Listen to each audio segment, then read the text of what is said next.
If you're like me, you don't just play for the story. You play for that sweet, sweet ing. That little dopamine hit when a trophy pops. Oh boy, that's the good stuff. But not all platinums are created equal. Some demand 300 hours of your life, multiple playthroughs, a spreadsheet, and others are just a chill weekend and a bit of curiosity. Today, I picked out 5 games from the PlayStation Plus catalog that you can get that are free and they won't break your spirit. Well, mostly. Starting off with one of the newest additions to PlayStation Plus, Slime Rancher 2. You play as Beatrix LeBeau, a rancher who heads to a distant alien world known as the Far Far Range.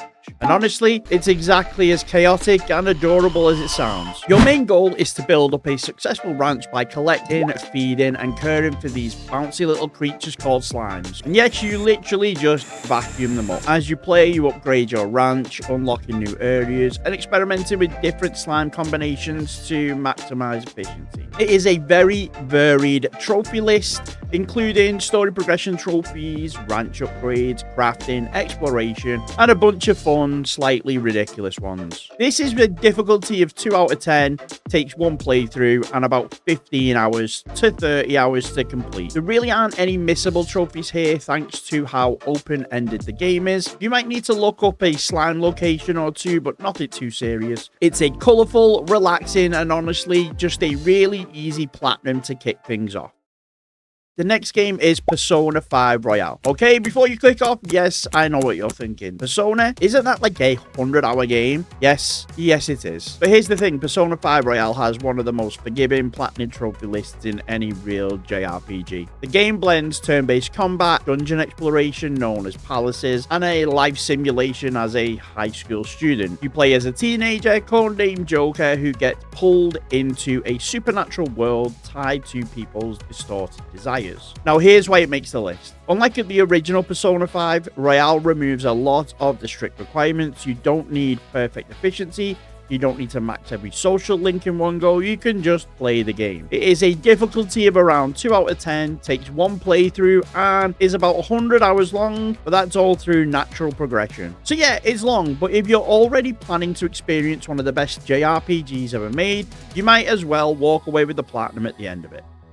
Now, if you don't have 100 hours to spare, this one might be exactly what you're looking for. Never is a short, story-driven puzzle platformer with a really strong emotional core. The game is set across all 4 seasons: spring, summer, autumn, and winter, and as time passes, the world becomes darker and more hostile. At its heart, Never is about companionship, growth, and loss, and it tells the story with very minimal dialogue, which makes it hit even harder. The trophies are split into 2 main types: story trophies, which are completely unmissable, and interaction-based trophies like feeding Never or discovering hidden elements in the world. It's again a 2 out of 10, takes 1 playthrough, and can be completed in around 5 hours. It's short, meaningful, and a really nice change of pace if you want something more focused and emotional.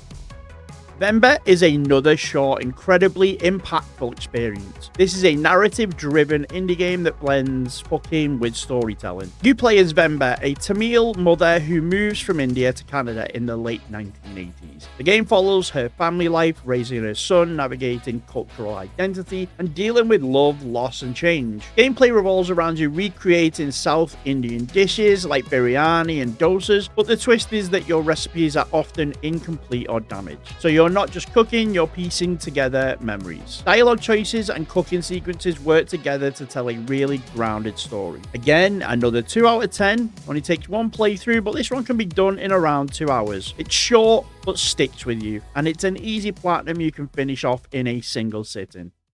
For the final pick, we've got something a bit slower and more reflective. Season, A Letter to the Future. You play as Estelle, a young woman leaving her secluded village for the first time. The world is on the edge of something called a season, basically the end of an era, and your goal is to document life before it disappears. This is a narrative exploration game. You'll spend most of your time traveling by bicycle through a region called the Tiang Valley. The core gameplay is all about capturing moments.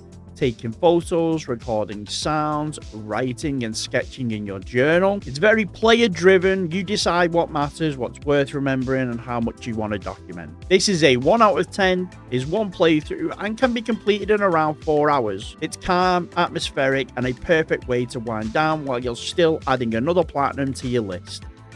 So that's it, some games that you can get from the PlayStation Plus catalogue in the month of March. Whether you're farming slimes, stealing hearts, or documenting the end of the world, there's plenty of shiny silver and gold trophies to be earned. Quick warning before you go, if you can see Madden 26 on the PlayStation Plus catalogue, avoid that right now. There are reports of trophies being glitched and nobody can actually obtain any of them. So maybe hold off till that gets a patch. So which one of these are you going for first? Let me know down below in the comments. I'll be hanging out there and be happy to help with any specific trophy questions. And if you've made it this far, don't forget to like, subscribe on your way out. Happy hunting, and I'll catch you at the next ping.